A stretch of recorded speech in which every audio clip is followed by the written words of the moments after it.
Amigas e amigos, é impossível a gente fazer um diagnóstico do país, por que o país chegou nessa situação lastimável, lamentável, sem considerar a Operação Lava Jato, o papel da Operação Lava Jato e o papel que essa operação vai ter aí no futuro governo. É uma das superestruturas do governo, né? Aquela ideia que eu tenho comentado aqui, né, que são duas vigas mestras nesse processo golpista. É isso aí, né, o falso combate à corrupção. É por aí que eles pegam o veio da politicagem, o caminho da politicagem, né, de limpar caminho para a outra superestrutura, que é a questão da economia, a questão de entregar o Estado nas mãos do rentismo, da especulação financeira, né, do mundo aí da especulação com os títulos públicos, da dívida pública, essas questões de dívidas. Por que tem dívida? Por que o Estado se endivida? Por que o Estado se endividou na ditadura militar, a famosa dívida externa? Né? Quem fez aquela dívida? A serviço de quem? Com qual objetivo?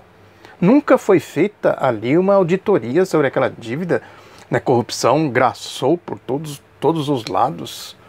As tais das obras faraônicas, e a ditadura ali impondo, né, o programa deles, programa econômico deles, neoliberal já naquela época, ali no final dos anos 70, 1970, quando a crise estourou, já tinha aí o projeto neoliberal no Chile, com Augusto Pinochet, né, a lógica da administração da direita em associação com os grandes grupos econômicos internacionais, a dominação, né, do país, por esta lógica do sistema financeiro, do poder econômico.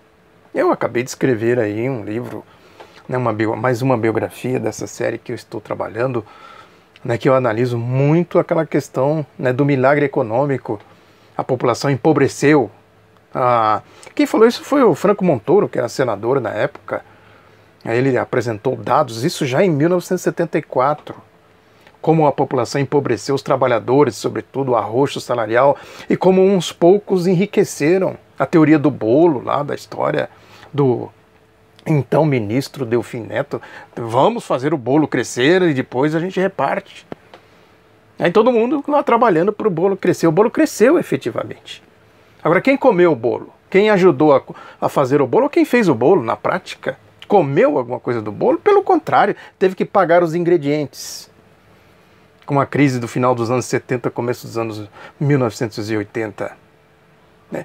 Portanto, tem esse sentido, quer dizer, é preciso, naquela época se usou o doicode, né, se usou os aparatos, os porões ali, a marginalha, a escumalha que atuava nos porões da ditadura militar. Agora é a Operação Lava Jato que faz isso para abrir caminho para a superestrutura aí, essa montagem aí a partir do superministro Paulo Guedes, que é a lógica do golpe de 2016, né, que já ali fizeram o golpe e já foram imediatamente encaminhando as medidas centrais do processo golpista, do programa golpista, reforma trabalhista, a chamada PEC do teto, ou seja, tirar dinheiro, a história dos tetos que eu sempre comentei aqui, tirar dinheiro daqui do teto do povo para jogar aqui, manter esse teto aqui, o teto da bufunfa, com o teto estufado de dinheiro aqui para especulação. Vem aí coisas pesadíssimas.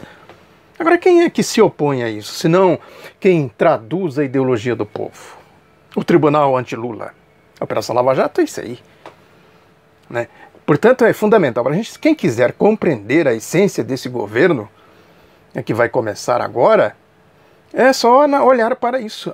A serviço de quem está essa superestrutura da Lava Jato? No Ministério da Justiça, com Sérgio Moro, ministro Sérgio Moro, montou tudo ali, esquema que eu comentei aqui ontem, né? Tem uma chiadeira aí dos especialistas, mas cadê a questão da segurança pública, da criminalidade, da violência que descamba aí pelo país afora? Não, isso aí não é com a gente não queremos saber disso aí não. Nós queremos limpar caminho, para quê? Para outra superestrutura do Paulo Guedes, da economia, né, se impor. É importante a gente analisar o papel da operação. Eu sempre falei aqui, é o epicentro do golpe. Agora, isso leva, né, o país a essa situação, porque a gente vê os pronunciamentos aí dessa turma, né, vê quem está dando as cartas no poder, a gente fica, né, abismado. Como é que pode? Como essa gente conseguiu ganhar as eleições e fazer tudo isso que estão fazendo? O nível intelectual é baixíssimo, rebaixadíssimo. Por quê? É a questão ideológica. Não, o rebaixamento intelectual, o rebaixamento moral leva ao rebaixamento intelectual. Veja o que fala essa turma aí, a começar pelo presidente eleito. O linguajar, as teses, as formulações, né? Um séquito de oportunistas que se reuniu em torno aí desse projeto golpista, em torno da Operação Lava Jato. Não é à toa que saem por aí gritando: a minha bandeira jamais será vermelha, com a bandeira dos Estados Unidos nas costas de Wall Street, pintadas, né, evidentemente, com as cores da bandeira brasileira. Somos todos Sérgio Moro, somos todos Operação Lava Jato. Lava Jato. Sempre comentei isso aqui. O sentido disso, a lógica disso é o epicentro, o espectro, forma um espectro. Aí diz: não, mas o Lula foi condenado lá no TRF4, foi condenado não sei mais aonde, né? Passou por outras instâncias e tudo mais, mas formou-se um espectro. Tem uma lógica movendo isso aí. Não é assim, né? O TRF4, por exemplo, né? Aquele julgamento. O que foi aquilo lá? Quem tem um mínimo de cognição social, não se trata nem de inteligência, se trata de abrir a mente para compreender as coisas e ver, vai analisar lá o que foi aquela sentença lá dos 3 patetas do TRF4. O que foi aquilo lá? Uma coisa vergonhosa, assintosa. Agora, onde está isso? Eles estão lá analisando de novo, não sei agora qual é o procedimento, mas é no TRF4. Estão analisando lá a delação do Palocci, quer dizer, o Palocci pode ter prisão domiciliar. Por quê? Porque assinou a delação premiada. O que é isso? Isso é justiça? Tem justiça nisso? Tem justiça, né, deles, da política deles.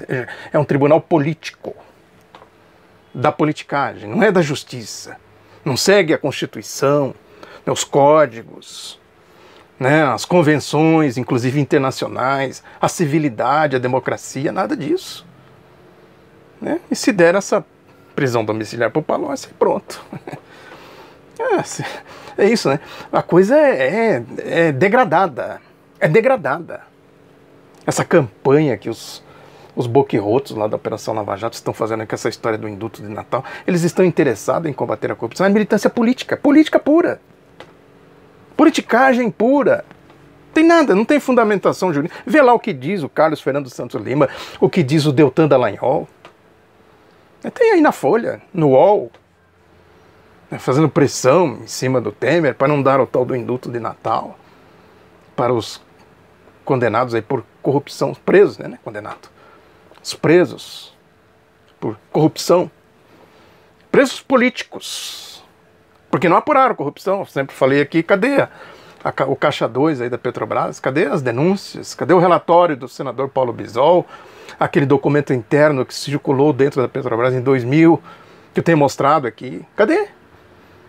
Né? Os depoimentos do João Santana, do Ike Batista, do Nestor Severo, né? Renato Duque, etc. Paulo Roberto Costa. Cadê? Que providência que foi tomada? E vem o indulto, a corrupção, que não sei mais o que. Vejam que a gente vai vendo que é medíocre, rebaixado, e a gente vai chegando à conclusão seguinte: tem um papel político tão somente para abrir caminho para outra superestrutura. O Globo faz um editorial na mesma linha. Parece que foi feito por eles, pelos boquirrotos da Operação Lava Jato lá de Curitiba. Não sei quem. A gente sabe.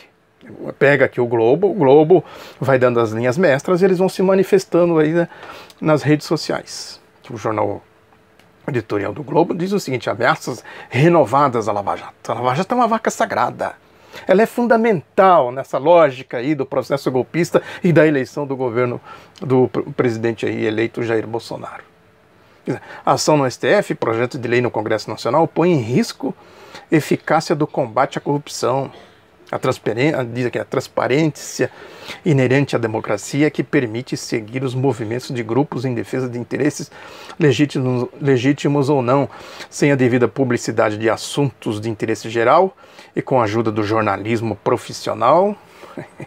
Isso aqui é o PUM, Partido Único da Mídia. Isso é o jornalismo profissional. Eu sou jornalista profissional. reconhecidos pelos poderes da República.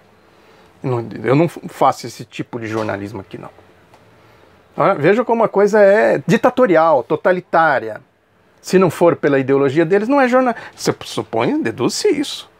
Quem não é aqui a favor da questão aí dessa que eles estão dizendo aqui, sem o jornalismo profissional, portanto, não é jornalismo, não é jornalista. Dizem que seria impossível acompanhar os ciclos de pressão contra o combate à corrupção nos altos escalões que se sucedem no país, com mais força a partir de 2013. Olha, exatamente quando começou a marcha golpista.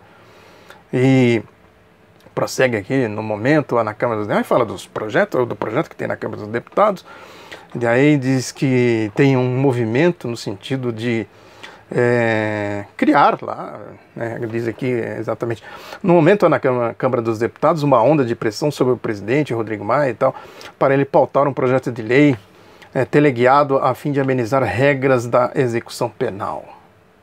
Aí não detalhe o que é o projeto, o sentido do projeto, por que tem esse projeto, porque tem claramente aí ação política, perseguição política, que é a ação principal da Operação Lava Jato. Aí diz aqui mais na frente, mantidos os termos do indulto, aí já está falando do indulto, a Lava Jato desmontará, porque acabará o estímulo que acusados e condenados por corrupção aceitem colaborar com o Ministério Público e a Justiça no esclarecimento de crimes do colarinho branco em troca de benefícios penais. É a indústria da delação premiada.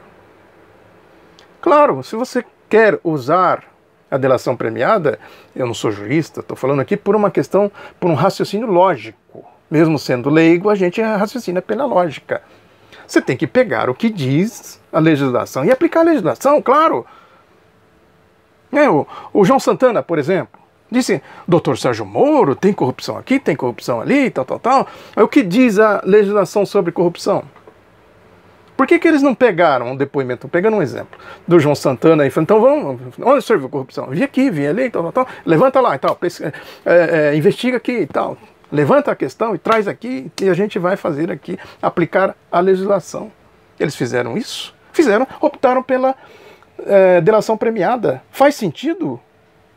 Mesmo não sendo jurista, faz sentido se trocar, né, a investigação e a aplicação da legislação pela delação premiada, como é o caso aqui escandaloso do Palocci e outros tantos aí, né, enfim, que resultou naquele indecente PowerPoint do Deltan Dallagnol, que resultou, baseado naquilo, houve o julgamento e a condenação do Lula no Tribunal Lava Jato, Tribunal Moro. É um conluio, claro, aí uma organização política. É uma organização política que se criou dentro das instâncias do Poder Judiciário, com essa finalidade, abrir caminho para a passagem do projeto aí ultraliberal, né, neocolonial, neoliberal, que é o projeto aí do Paulo Guedes, de meter a mão onde eles querem chegar, meter a mão no patrimônio público, na Petrobras e outras estatais, no orçamento público, né? Aí diz que é óbvio que sem delações premiadas aqui no exterior o combate ao crime se torna frustrante. Dificultar acordos de colaboração tem sido objetivo constante de grupos de políticos atingidos pela Lava Jato. Sim, que se utilize a delação premiada, agora dentro da lei, dentro do Estado Democrático de Direito, sem varrer nada para debaixo do tapete. Se fosse justiça, estou dizendo. Aqui é o flagrante de que não há justiça e de que os jornalistas profissionais é quem corrobora tudo isso aqui, quem dá publicidade para isso aqui. Quem contesta não é jornalista profissional. O jornalismo que não tem... O jornalismo, né, a prática do jornalismo que não tem espaço na mídia. Tem como ir lá e dizer, eu quero escrever aqui sobre isso, eu quero comentar isso aqui, debater com você e tudo mais. Né? Tem espaço lá nas rodinhas da CBN, da Globo News, do Grupo Bandeirantes, de Jovem Pan e etc. Alguém vê lá um processo democrático de arejamento de ideias, de contestação, de pegar essas coisas que são lógicas. Antes de usar a delação premiada, use a legislação, a Constituição, os códigos democráticos, as convenções. Né? E isso explica, sim, né? Porque, de novo, essa questão, né, que o rebaixamento moral tem um rebaixamento intelectual. O argumento do editorial do Globo aqui é ridículo. É só um mentecapto, uma pessoa imbecilizada, envolvida na craco-igrejolândia, aí, desses cachorros loucos, é capaz de engolir esse tipo de coisa, de não ver essa contradição flagrante entre o que diz a legislação e o que eles fazem com a indústria da delação premiada. Eu tenho um artigo do Almir Pazianotto, no jornal Estado de São Paulo, que é outro primor, né, de falta de cognição. A gente olhando assim, num primeiro momento, fala, isso é falta de inteligência do Globo, do editorial do Globo, e do artigo do Almir Pazianotto. Não é falta de inteligência, é malandragem, é ideologia. Esse artigo do Almir Pazianotto é uma figura conhecidíssima, foi advogado do Sindicato dos Metalúrgicos no auge ali das lutas, né, com o Lula, presidente do sindicato do ABC. Essa série que eu fiz sobre acompanhando a trajetória do Lula, aparece muito ele. Vou deixar o link aqui para vocês darem uma olhadinha. Ele não sabe das coisas, não tem percepção, é burro. É burro. Eu brinquei aqui num vídeo uma ocasião. É burro. Não dá pra dizer que é burro uma pessoa dessa. É que tem uma ideologia. Agora, o raciocínio dele não fecha. É uma equação que não fecha. Quer ver? Que ele começa apresentando o seguinte: Bolsonaro se acautele. As legiões petistas vão pelejar pelo poder que o povo lhes arrebatou. Começa já deslizando, né? Quer dizer, é o povo, né, como se o povo não estivesse sendo influenciado por esse monopólio, né, desses aparelhos ideológicos, com as mentiraiadas, com a lógica da operação, com o espectro da Operação Lava Jato. Né? O povo não vê por tudo isso que fica esse martelar diuturno. O povo não vê o que vem por trás, vê o que vem na frente e atrás vem a turma aí do Paulo Guedes. Ó, meter a mão nas estatais, no orçamento público, etc. Vão criando, primeiro, criar ideologia, difunde a ideologia. Está disseminado aí pela sociedade. A ideologia da Lava Jato. A ideologia aí vem o neoliberal. Aí fala pro povo, gente, eles vão acabar com a aposentadoria, com os direitos trabalhistas. Vão lapidar tudo, dilapidar o patrimônio público. Vão acabar com o Brasil, mas tem os corruptos. Mas quem? Se não for esse, vai ser quem? Vai ser os corruptos. É comum se ouvir por aí. Não, o Jair Bolsonaro é uma incógnita. Os outros a gente sabe quem são e tal. Mas quem são, de fato? É isso, você tem que pegar pela história. Quem são? Aí os corruptos. Eu já falei aqui, né, dessa coletânea que me acompanha há muito tempo, dos jornais, né, do pré-golpe de 64. Isso aqui é do jornal à noite, ó. Olha aqui, olha o título. Isso não é repetição exata. O que nós estamos vendo agora não é repetição exata do que eles diziam naquela época. Jornal à Noite, que era o carro-chefe do conglomerado, aí, do monopólio da época, dos diários associados do Assis Chateaubriand. A mesma coisa, os mesmos ideais, o mesmo palavreado. Aqui o Almir Pazianotto diz o seguinte: acabamos de participar de disputa eleitoral encerrada com a derrota do radicalismo petista. Mais de 147 milhões se manifestaram em clima de franca liberdade. Quer dizer, não teve prisão do Lula, não teve a fraude do impeachment, não teve a marcha aí dos cachorros loucos, não teve nada disso. É franca liberdade. O Lula preso político, encarcerado lá, é franca liberdade. É o povo sem a CLT, sem estrutura sindical, sem previdência, que o objetivo dele é acabar com a previdência. Isso é franca liberdade, não é tudo livre, deixa livre. Raposa e galinha ficam juntos. Prossegue. A campanha adquiriu características de plebiscito nacional. A disputa ultrapassou os limites da presidência da República. No flanco direito, aí fala Jair Bolsonaro, procurou ser visto como representante do bem, da ordem, da legalidade, alguém, enfim, capaz de retirar o Brasil do purgatório. Aí vai dizendo que O que aconteceu? Dizem que na extremidade esquerda, Fernando Haddad foi apresentado como um político apto a cumprir a pesada tarefa de recuperar o Partido dos Trabalhadores, tendo como meta remir Lula da cela onde cumpre pena. Ele não tinha essa, né, como é que ele diz aqui? Cumprir a pesada tarefa de recuperar o Partido dos Trabalhadores. Ele tinha um projeto político, né, traduzindo a ideologia do povo, aquilo que eu falei da pesquisa Ibope de outubro. Não, o Ibope foi perguntar, o Jair Bolsonaro defende pobre ou rico? Defende rico. E por que você vai votar no rico então? Alguém perguntou pro povo, por que você vai votar no rico? Se perguntar, possivelmente vão repetir aqui o PUM, o Partido Único da Mídia, a rataria pretoriana midiática, esse raciocínio rebaixado, do raciocínio da Lava Jato, do Amir Pazianotto, do editorial do Globo, do editorial do Estadão, que eu comentei aqui no vídeo passado. Né? Aí diz a campanha adquiriu tal, caráter de plebiscito e tal.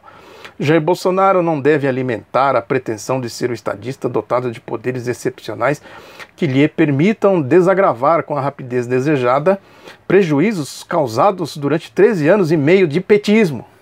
13 anos e meio. Eleição, reeleição, eleição, reeleição. E tudo isso causou prejuízo. Prejuízo para quem? Ele está falando em nome de quem?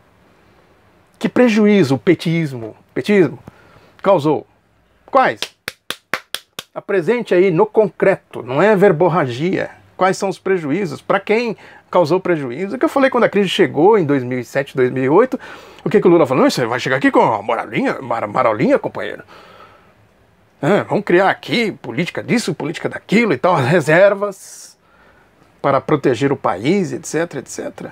Mas isso aí vai custar, não vão poder mais especular aí no mercado da dívida pública, a questão da auditoria que eu falei aqui, né? Terminou a dívida externa, lá dos generais, corrupção grossa, começou a dívida interna, corrupção grossa também. Auditoria nessa dívida, quem fez essa dívida, por quê, quem paga, quem recebe, os tetos, o ajuste fiscal. Isso aí foi o estrago, como é que ele diz aqui? Os prejuízos causados durante 13 anos e meio de petismo. Aí tentou, mas não conseguiu desempenhar o papel reservado a Lula com resultados superiores, contudo, aos esperados. O Haddad, a chapa Haddad, PT, PCdoB e tal, da esquerda, etc. Né, segundo ele, contudo, com resultados superiores aos esperados. Esperado por quem? Veja o que eles fizeram, prenderam o Lula, tribunal anti-Lula, né, fizeram o alicerce lá com uma farsa do mensalão, depois fizeram tudo que eles fizeram aí, a corrupção, a indústria da delação premiada, etc e tal. E o Haddad teve 40, chapa Haddad, Manuela Dávila, né, mais de 47 milhões de votos. São tapa na cara deles, demonstra o que? Ideologia do povo, olha o povo aí. Mas ele tenta explicar aqui.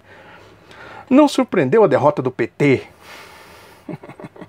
Não surpreendeu. Era inevitável. Para surpresa geral, entretanto, a votação superou a casa dos 47 milhões e tal. Como entendê-los após a cassação de Dilma, a condenação de Lula e de integrantes da cúpula do PT por desvios de dinheiro e crimes de corrupção ativa e passiva cometidos com a cumplicidade de grandes empresários? É a pergunta que devemos fazer. Façamos a pergunta. Primeiro que mentira. O povo olha para isso aí. O povão mesmo olha para isso aí. Sei lá, será? É comum se ouvir quem acaba, né, metabolizando esse discurso golpista, fascista da Operação Lava Jato. Se ele roubou, não foi só ele. Se ele roubou, também não sei o que. Roubou pouco, os outros roubaram mais e tal. Por quê? Porque não cola. Não tem liga, não tem lógica. O povo raciocina. Prossegue. Aí, reputa impossível que alguém dotado de razoável equilíbrio ponha a história do jornalismo do Globo, né? O jornalismo profissional. Os outros não são jornalistas, na lógica deles. Aqui é a mesma lógica. Alguém dotado de razoável equilíbrio, quer dizer, quem vai lá, investiga, levanta as contradições, a lógica, a cognição mínima das coisas não tem equilíbrio. Põe em dúvida a idoneidade de sentenças de primeiro grau. Eu ponho e provo que não tem idoneidade. Falei aqui, quem me acompanha, mostra documentos, né, raciocínio lógico, elementar, que não tem idoneidade. confirmadas em segunda instância, olha o Tribunal Moro, em ações penais que obedecem princípios constitucionais devido ao processo legal e ao amplo direito de defesa. Mentira descarada aqui. O artigo 5º, o que diz o artigo? Pega o que ele fala aqui e vai lá no artigo 5º da Constituição. Compara, cara, crachá. Olha aí. Tomada por sentimento de perplexidade, a nação observou Fernando Haddad alcançar o segundo turno. Tomada por sentimento de perplexidade, a nação observou. Ou seja, esse mundão de votos aí que a chapa Fernando Haddad e Manuela Dávila, né, obteve, veio de onde? Como é que surgiu?